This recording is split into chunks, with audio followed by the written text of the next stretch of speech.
Oi, gente, tudo bem? Aqui é o professor Rossoni e hoje nós vamos trabalhar números quânticos, cara, para o método medicina.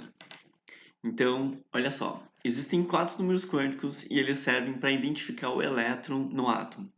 Então, esses números quânticos, eles vão dar a maior probabilidade de encontrar um elétron em um determinado local.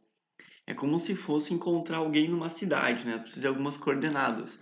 Por exemplo, qual é o bairro, qual é a rua, qual é o número da casa, né? E é muito provável que a pessoa esteja lá. E ainda nós vamos ter até determinar um comportamento da pessoa. Então, os 4 números quânticos são mais ou menos o seguinte, tá? O primeiro número quântico é o nível de energia, que é chamado de número quântico principal, por isso que ele é abreviado por N, tá? O que tem a ver com nível de energia. Se tu quiser pensar em camadas eletrônicas, né, do átomo de Bohr, tudo bem. Mas hoje a gente sabe que ele tem a ver com o tamanho do orbital. Então, se aparecer, por exemplo, um orbital pequenininho, tá? Um S, um pouquinho maior 2S, 3S. Então, só vai mudar o número da frente, né? Do S, porque o S é o subnível, que representa o nível. Então, representa o tamanho do orbital. Já o segundo número quântico, é o número quântico secundário, tem sentido, né? Segundo secundário. Azimutal, porque ele tem a ver com aquele ângulo que a geografia também trabalha, né? Projeção, ângulo azimutal. Ou ainda é chamado de momento angular, e a gente sabe que a física, ela adora representar o momento angular por L, né? Que é a multiplicação do momento linear vezes o raio. Então, esse momento angular aqui, a gente só botou como L minúsculo, tá? Ele representa o subnível de energia. Hoje, a gente sabe que ele tem mais a ver com esse ângulo aqui, né? Que ele indica, então, o formato do orbital. E aí existem vários formatos, tá? Existe um formato S, né? Que aí só muda conforme for o nível de energia. Existe o formato P, que são 2 bexigas. Existe o formato D, que são essas 4 bexiguinhas. E existe um formato F ainda, né? Que são essas 6 bexigas aqui. Ó, então ele tem a ver com formato. Já o nosso terceiro número quântico é o número quântico magnético, tá? Representado por M ou por Ml. Ele representa o orbital, onde é que está o elétron dentro do subnível, dentro do nível no subnível e qual orbital que ele está, né? Hoje a gente sabe que tem a ver também com a orientação do orbital. Claro, se for um orbital S é só uma orientação, porque só tem um. Mas se for um orbital P, por exemplo, ele tem 3 orbitais P's, né? Porque o subnível tem 3 orbitais, o P. Aí o que acontece? Ele pode estar nessa orientação aqui, né? No eixo Z, ou nessa orientação que é o eixo X, ou nessa orientação que é o eixo Y, né? E ainda tem o quarto número quântico, que é spin, abreviado por S ou MS. E spin em inglês tem a ver com rotação, só que hoje a gente sabe que não tem nada a ver com rotação, né? Foi apenas uma analogia que foi usada para representar um tipo de estado quântico do elétron, beleza? Então, vamos aprofundar cada um desses aqui, né? E tentar dar os números quânticos dos elementos. Então, olha só, se tu quiser botar alguma coisa para só não falar em rotação, tá? Eu prefiro traduzir por up e down, os estados quânticos do elétron, tá? Tu pode pensar em rotação, eu não gosto muito. Então, olha só, o primeiro número quântico, o número quântico principal, tu pode pensar em órbita, né? Por exemplo, o elétron do Bohr, né, que está aqui as órbitas N1, N2, só vale, eu acho que muito a pena destacar, né, que uma coisa é o átomo de Bohr, né, que falava que o elétron ele tem uma órbita, né? E isso não tem nada a ver com o que a gente está falando agora, tá? Agora a gente diz que o elétron está em orbital. Isso é outra coisa totalmente diferente, tá? Órbita é o elétron aqui, girando ao redor do núcleo. Orbital é uma região no espaço onde eu tenho maior probabilidade de encontrar o elétron. Por isso que vai dar uns desenhos assim, vai dar uns desenhos assim. Então, cada orbital vai ter um formato diferente, por exemplo, que é o nosso segundo número quântico, né? Então, se eu pensar em orbitais, né? Eu sei, por exemplo, que o orbital 1s ele é menor que o orbital 2s e vai ser menor que o orbital 3s. A mesma coisa aqui para o P, né? Então, mudei o subnível, mudou o formato do orbital, né? Esse aqui é o S, esse aqui é o P. Agora, se eu pegar o 3P, tu consegue imaginar o tamanho do 3P aqui, como é que seria? Seria muito maior que o 2P, apesar de ter o mesmo formato. Beleza? Então, o nível de energia quer dizer isso, tá? Se tu pensar em átomo de Bohr, são aquelas camadas de energia, ou se tu pensar em tamanho, né, tem a ver com os orbitais idênticos, só muda o tamanho dele. O segundo número quântico, é o número quântico secundário, o azimutal, que é o L, é o subnível. Então, você poderia pensar assim, o nível 2, né, tem 2 subníveis. O nível 3 tem 3 subníveis. O nível 4 tem 4 subníveis, né, e assim vai. Que é aquela historinha do S, P, D, F, G. Só que hoje a gente sabe que não é assim, né? A gente sabe que esse cara aqui é o subnível S, esse aqui é o subnível P. Então tem a ver com o formato deles, né? Esse cara aqui é o subnível D, e esses aqui que tem 6 bexigas ou 8 bexigas, né? Ou essa aqui que eu acho muito bonitinha, assim, fazer uma tatuagem dessas duas aqui, elas são do subnível F. Quando eu enxergo isso aqui, eu vejo, subnível F. Isso é um orbital do subnível D, só pelo formato dele, tá? Daí quando a gente junta tudo isso aqui no mesmo gráfico, né? A gente vai formando as regiões de probabilidade de encontrar os elétrons dentro dos átomos, beleza? Então, vamos falar um pouquinho sobre isso para deixar claro, tá? O que é legal você saber? Que o subnível S, ele é representado pelo L igual a zero. Então, toda vez que eu falar que o L é zero, eu estou dizendo o quê? Subnível S, aquela bolinha. Se eu falo que o L é 1, o subnível é o P. Se eu falo que o L é 2, o subnível é o D. Se eu falo que o L é 3, o subnível é o F. E se eu falo que o L é 4, o subnível é o G. Então, como isso aqui é um pouquinho difícil de lembrar, tá? Eu vou pedir para você decorar essa aqui, pode ser? D de 2, olha só. D2. Tenta lembrar isso, porque se eu lembrar que o D é 2, o P é 1 e o S é 0. Eu vou lembrar que vai começar pelo 0. Então, eu vou fazer uma singela homenagem aqui, tá? Ao Marcelo D2. Então, tá aqui, ó. O D, o subnível D é o L igual a 2. E o Marcelo D2, ele fazia parte de uma banda, assim, de quando eu era muito mais novo, assim, que era o Planet Hemp, cara. Cara, ele mandava muito bem. Ele continua mandando muito bem, tá? Só que eu curtia pra caramba. E aí tinha uma parte da música que falava assim, ó, D2, e preste atenção, você aprende, aumenta o poder da aprovação. Este é o meu compromisso. Eu te ensino e você gabarita isso. Tá, gente, então, tira uma foto aí, marca o D2 lá. Pode me marcar também, tá? O meu arroba, tanto pro Twitter como pro Insta, é Química Ativou. Cara, agora eu imagino assim, imagino umas 50 pessoas marcando Marcelo D2 no negócio de química, né? Que aí não vai entender nada. Aí se ele perguntar, eu quero ver tu explicar, né, o que tá acontecendo. Forte abraço aí, tá, Marcelo? Valeu. Sou teu fã. Então, olha só. O que nós vamos aprender agora? Vamos fazer o seguinte. Toda vez que eu tiver nível 1, eu vou ter só um subnível que é o S, que é o L igual a 0. Se eu tiver o nível 2, eu vou ter dois subníveis, que é o S, 0, e o P, que é 1. Se eu tiver o nível 3, eu tenho três subníveis, que é o 0, 1 e 2. Repara que é sempre um número, uma unidade menor do que esse. Ó, se eu tiver o N igual a 4, né? Eu vou ter 4 subníveis. Eu estou pegando esse modelo porque é mais fácil de explicar, tá? Mas você imagina os orbitais.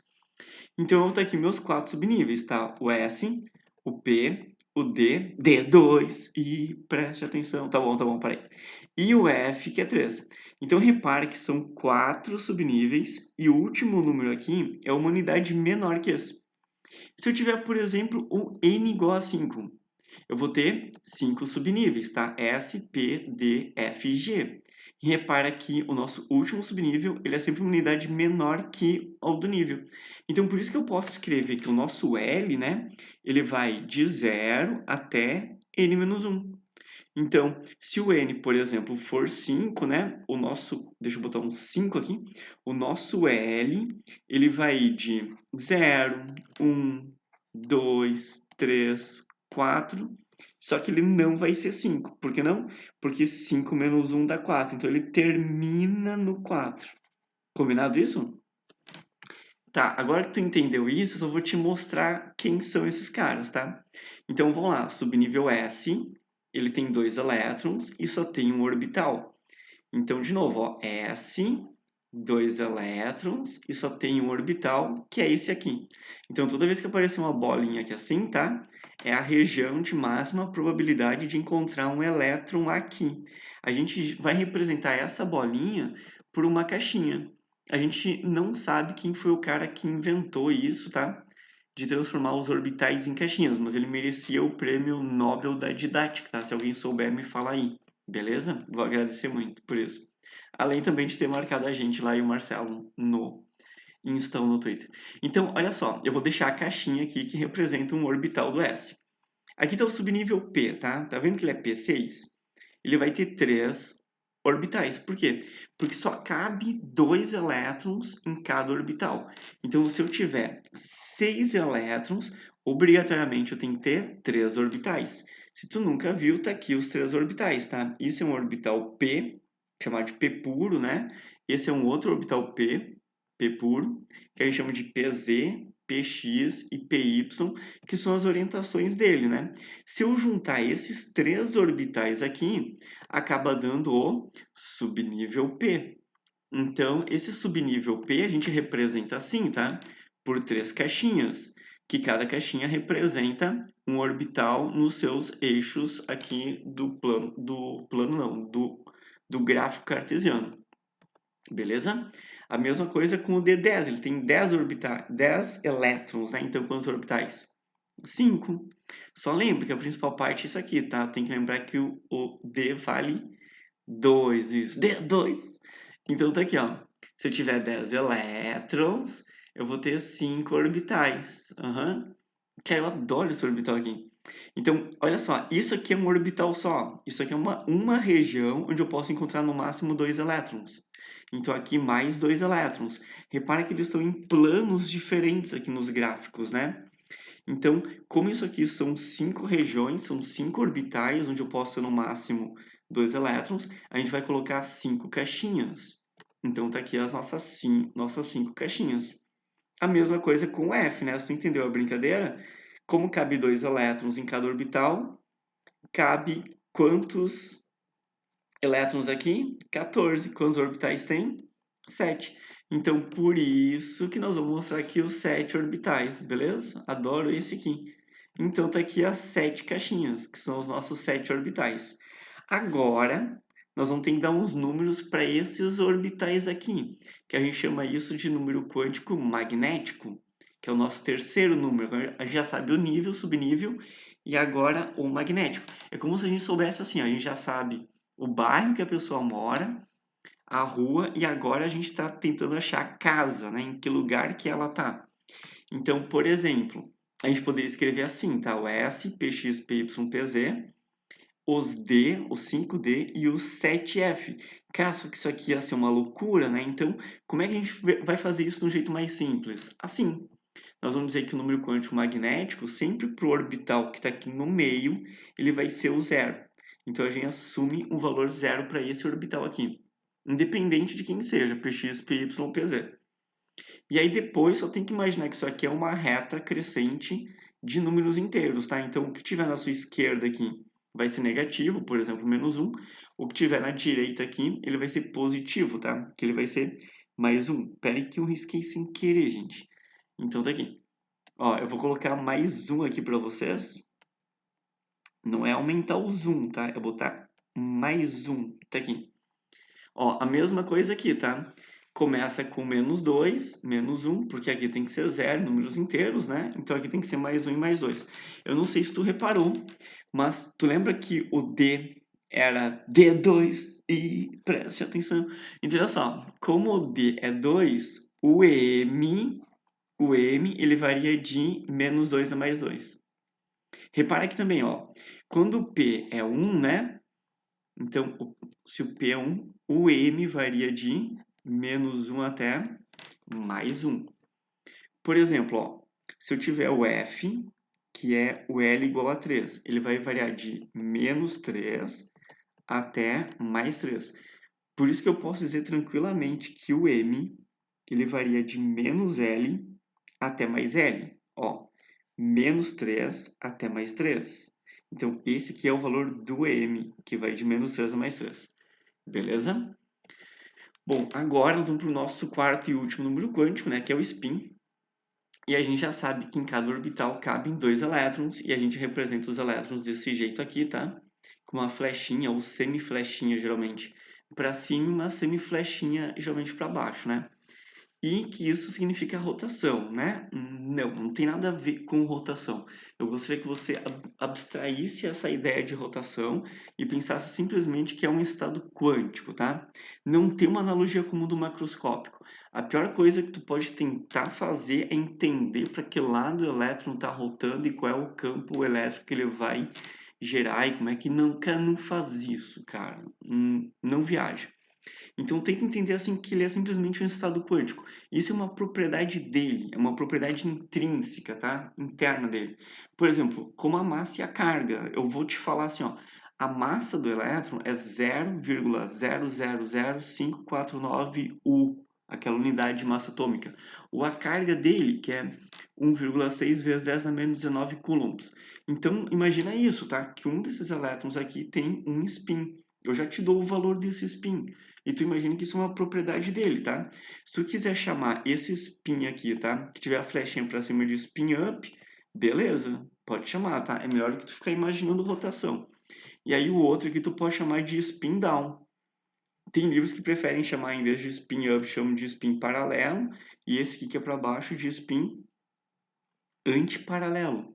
O que você tem que saber disso aqui? Que os dois elétrons, eles têm cargas idênticas, tá? Então eles se repelem eletricamente.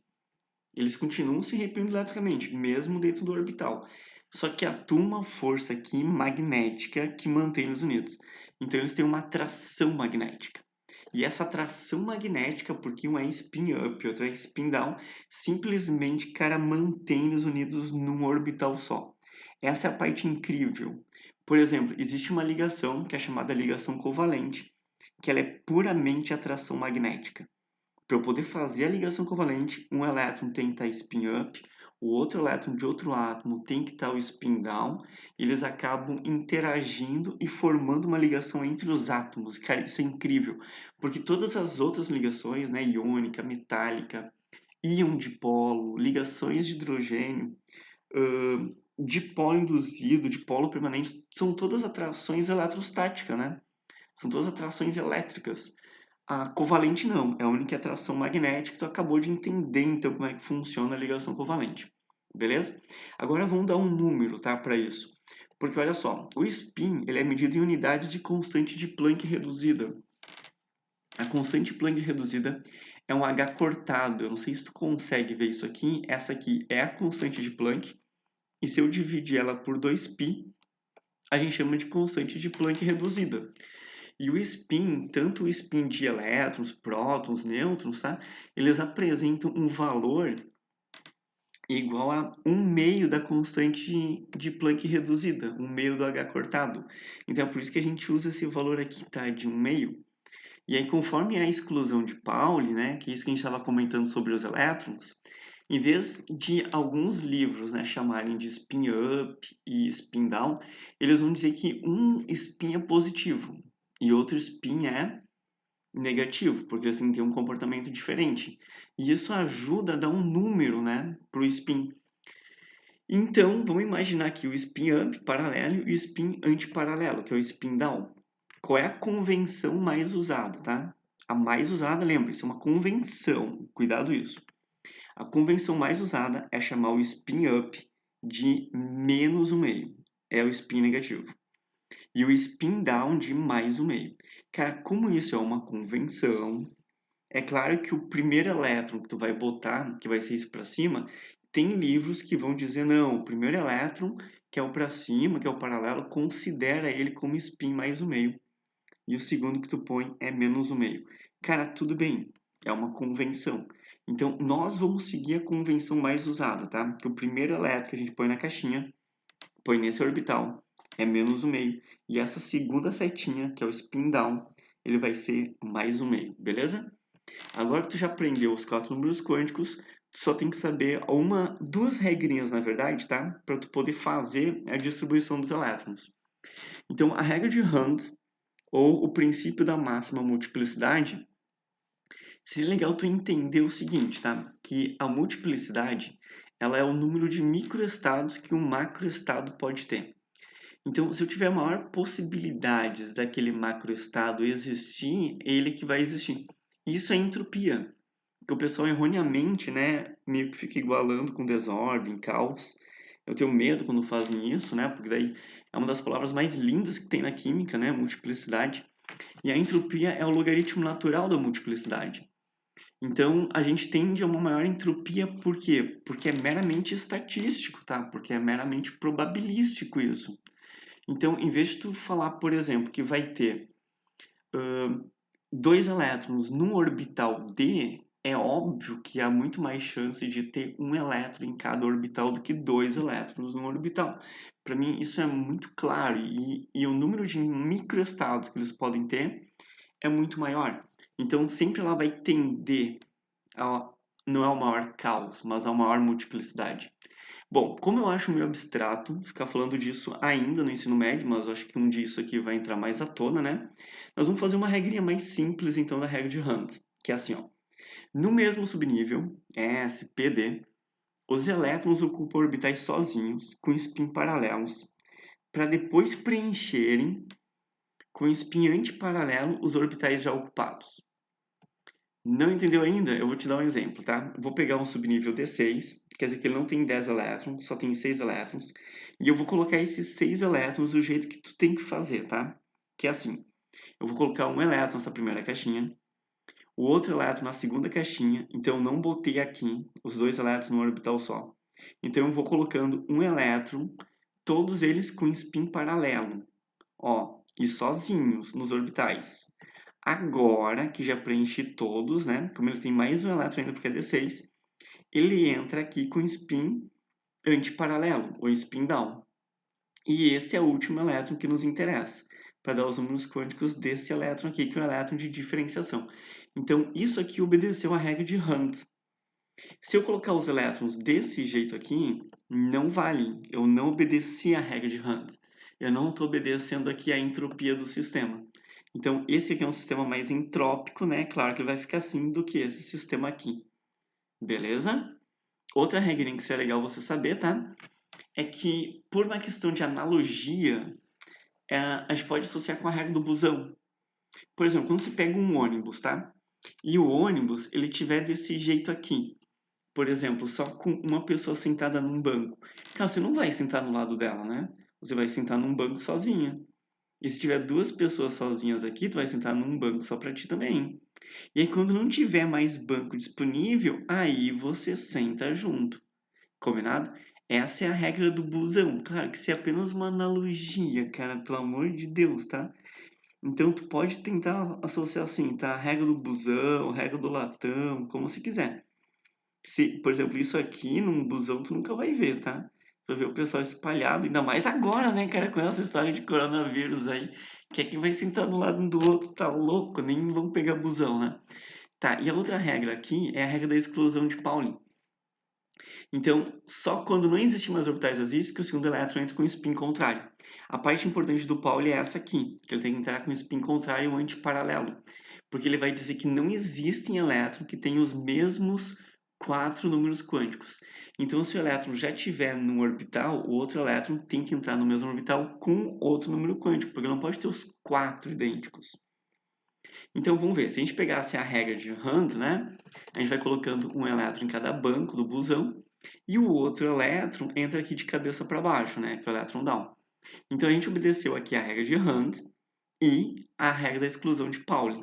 O que eu não posso fazer? Obedecer a regra de Hunt, porque isso aqui está obedecendo a regra de Hunt, e quando eu coloco aqui um elétron e eu boto o elétron desse jeito, eu não obedeci a regra da exclusão de Pauli. Então, esse elétron aqui está com o mesmo número quântico que esse, que tem o mesmo orbital também. Então, isso aqui não vale para Pauli, beleza? Então, sempre nós vamos focar aqui o último elétron, né, que a gente põe no orbital, porque ele é chamado elétron de diferenciação.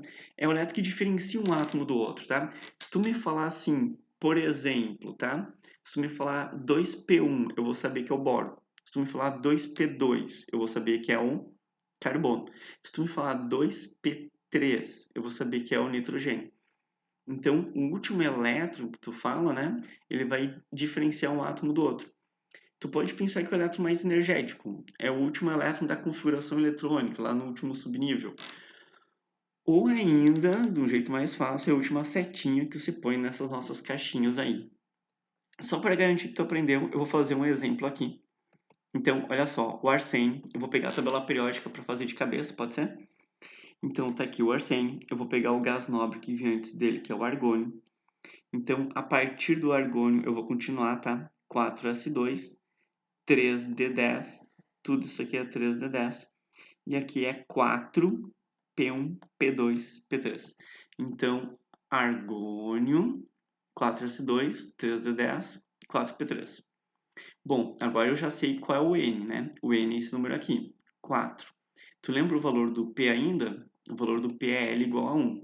Se não lembra, tá aqui, tá? A nossa famosa tabelinha lá, que tu vai marcar depois o Marcelo D2, né? Então, D2, logo P é 1. Como eu sei que é o P igual a 1, né? Eu sei que o P ele tem 3 orbitais, né? Aquele PX, PY, PZ. E eu vou pôr 3 elétrons. Então, 1, 2, 3. Esse aqui é o último elétron. Como aqui é 0, aqui vai ser mais 1. Por isso que meu M é mais 1. E como a setinha ficou para cima, né? A gente está dizendo que isso aqui é um elétron com spin up, que pela convenção mais usada, a gente diz que é um spin negativo, né? Que é menos 1/2 da constante de Planck. Beleza? Vou fazer só mais um exemplo para garantir, pode ser? Ósmio. Vamos pegar o ósmio aqui na tabela periódica, ó. Já achei. Qual é o gás nobre que está antes dele? Xenônio. O que vem depois? 6. 6s2. Bom, se tu não sabe o que eu estou fazendo aqui, você tem que assistir o vídeo de configurações eletrônicas, tá, gente? Pelo amor de Deus. Então, 6s2, 4f14, e agora vem o D, né? Ó, D1, D2, D3, D4, D5, D6. Ah, então esse cara aqui, ele vai ser D6. Então, 6s2, 4f14, 5d6. Consequentemente, né, o nível de energia aqui do último elétron é N igual a 5. E o L? O L é 2. Por quê? D2, e preste atenção. Tá, e o M? Ué, eu vou montar as caixinhas, né? O D tem 5 caixinhas. E a gente sabe que essa aqui do meio é 0, né? Então vamos botar os 6 elétrons. 1, 2, 3, 4, 5. Obedecendo a regra de Hund, né? E agora a regra de exclusão de Pauling, o último elétron entra aqui. Como ele entrou com down, né? Eu já sei que ele vai ser isso, mais um meio. Mas qual é a caixinha? Qual que é o orbital aqui? Bom, isso aqui é 0, né? Menos 1, menos 2. Então, meu orbital é menos 2. E aqui está o S, tá? Que vai ser mais um meio. Beleza? Gente, eu espero de coração que você tenha entendido aí. Desculpa qualquer coisa, qualquer brincadeira, tá? Bons estudos, forte abraço. Até mais, tchau.